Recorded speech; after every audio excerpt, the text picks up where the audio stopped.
Hello नमस्कार सभी साथियों, आप सभी का स्टार परिवार में स्वागत है। आज के इस वीडियो में हम अभ्यास नंबर 51 को हल करेंगे। आओ करें उसी की पुस्तक है 6 से 8 हिंदी की है, इसमें हम अभ्यास 51 पर हैं, इसको हल कर रहे हैं। तो इसमें क्या करना है, दिए गए शब्दों को पढ़ें तथा उनसे मिलता जुलता दूसरा लयात्मक तुकांत शब्द लिखें। क्या करना है, जो नीचे दिए गए शब्द हैं उनको क्या करना, पढ़ना है और उनसे जो मिलता जुलता दूसरा लयात्मक मतलब उसी के जैसा जिसमें लय मिले, उसकी बोलने में समान ध्वनि निकले, तो ऐसे शब्द को लिखना है। जैसे यहाँ पर कौन सा शब्द का पढ़ेंगे, तो माँ में एक मात्रा माला में एक दला, क्या हुआ, माला। माला माला से तो लयात्मक शब्द क्या हो जाएगा, माला से ताला, तो यहाँ पर हमने ताला लिख दिया। अब यहाँ पर क्या लिखा, आओ। आओ, तो आओ का क्या होगा, जाओ, तो यहाँ पर जाओ लिख देंगे। फिर यहाँ पर बताइए ये क्या लिखा, नराली, ना में छोटी मतलब नी, रा में रा, ला में बड़ी मतलब ली, निराली। तो निराली की क्या हो जाएगी, हरियाली, तो हरियाली लिखेंगे। मामा, मामा का हो जाएगा नाना। पाए, पाए का हो जाएगा लाए। तारे, तारे का हो जाएगा काले। देखो बिल्कुल तुकांत वाले शब्द माने उसी के समान मिलती जुलती। माला का हुआ ताला, आओ का जाओ, निराली का हरियाली, मामा का नाना, पाए का लाए और तारे का काले। तो इस तरह से है जो हम इसमें बना सकते हैं। फिर आगे देखते हैं अभ्यास नंबर 52 पर चलते हैं। देखिए 52वें अभ्यास में क्या करना है, निम्नलिखित कविता को शिक्षक या फिर शिक्षिका श्याम पट्ट पर लिखें और विद्यार्थियों को पढ़कर सुनाने के लिए प्रेरित करें। ठीक, क्या करना है, जो कविता दी गई है इसको जो आपकी क्लास के जो शिक्षक होंगे वह क्या करेंगे, आपकी श्याम पट्ट या बोर्ड पर है जो आपको यह कविता लिखेंगे और क्या करेंगे, विद्यार्थियों को पढ़कर सुनाएंगे। चलिए तो हम आपकी शिक्षक का कार्य कर देते हैं, ये क्या आपको पढ़ाकर सुनाती हैं। देखो कविता लिखी, आप सभी लोग हमारे साथ पढ़ेंगे। चंदा मामा आओ ना, आकर मुझे सुलाओ ना, रोज रात को आते हो, दिन में क्यों चुप जाते हो। देखो बड़ी मज़ेदार कविता है, आप सभी लोग एक बार फिर से पढ़ेंगे।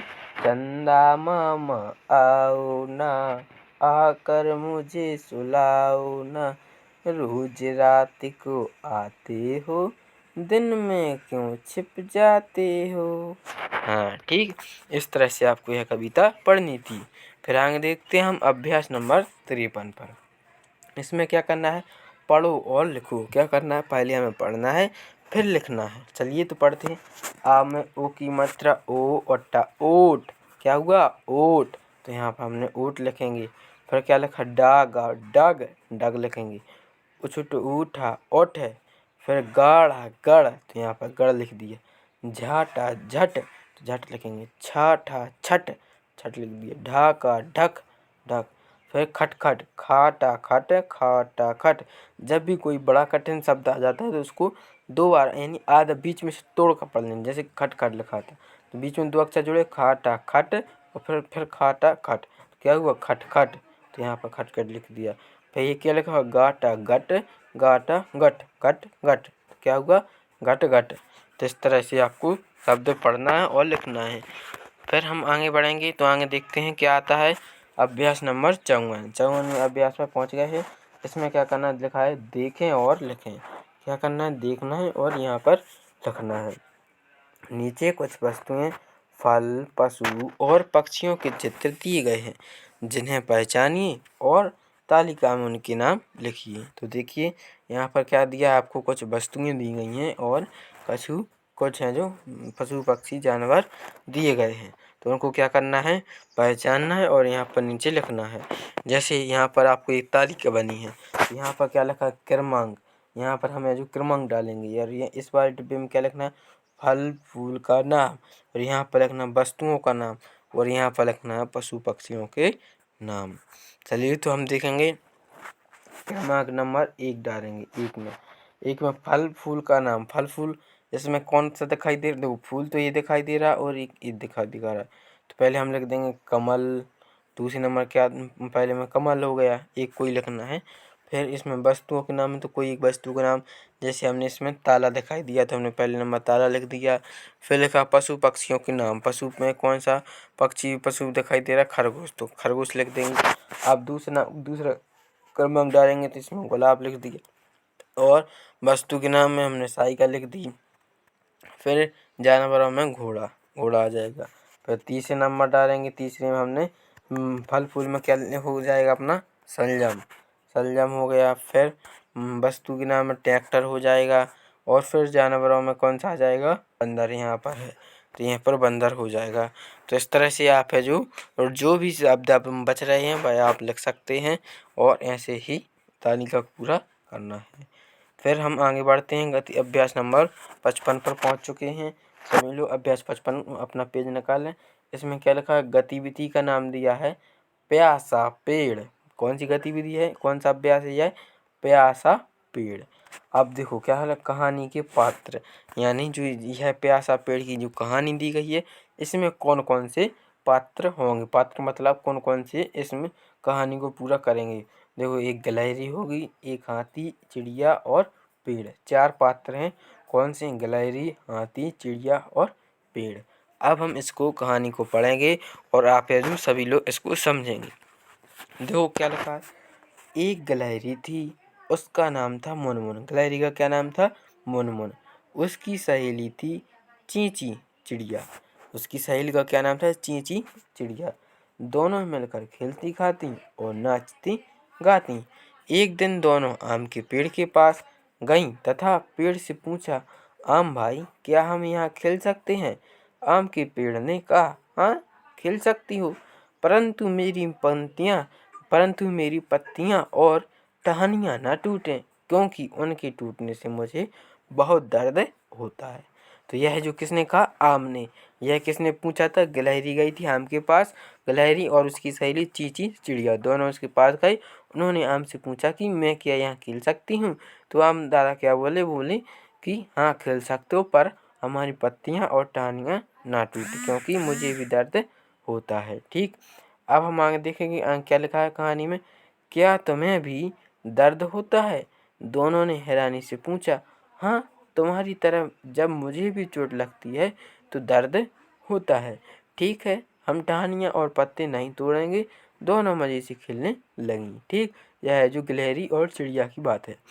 खेलते खेलते मुनमुन और चींची को भूख लगी। उन्होंने आम के पेड़ को देखा, उस पर बहुत से आम लगे थे।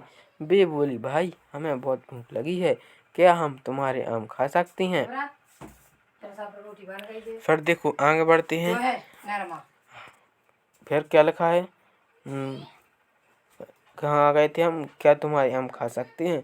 आम के पेड़ ने कहा, हाँ खा सकते हो, लेकिन क्या आम खाने के बाद तुम मुझे पानी पिला सकती हो, मुझे बहुत प्यास लगी है। तो उन्होंने क्या बोला, हाँ हाँ हम आपको पानी अवश्य पिलाएंगे। दोनों बोली। दोनों आम खाने के बाद अपने मित्र भोलू हाथी को सारी बात बताई और भोलू हाथी ने उनकी बात सुनने के बाद अपनी सूंड में ढेर सारा पानी भरकर पेड़ की जड़ों में डाल दिया। आम का पेड़ खुश हो गया, उसने ढेर सारे मीठे मीठे आम खाने को दिए।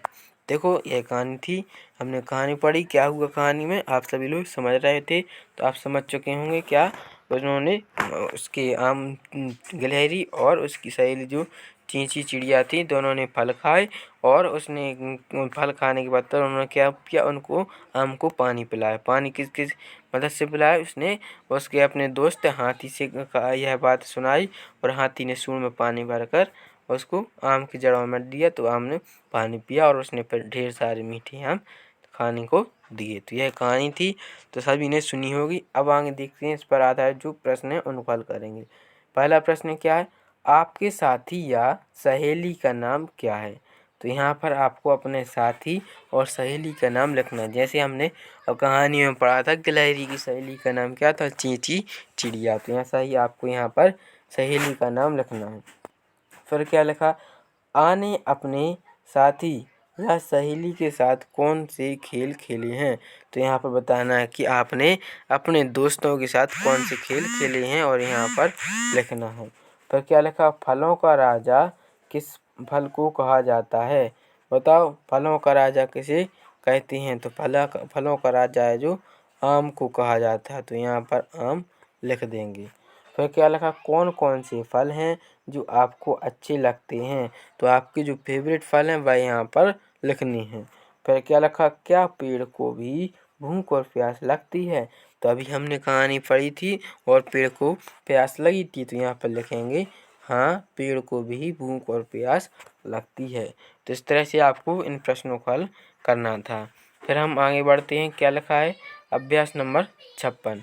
तो अभ्यास 56 को हम आगे की वीडियो में हल करेंगे। यदि आपको यह वीडियो अच्छा लगा हो, समझ में आया हो, चैनल को लाइक करें और सब्सक्राइब जरूर करें।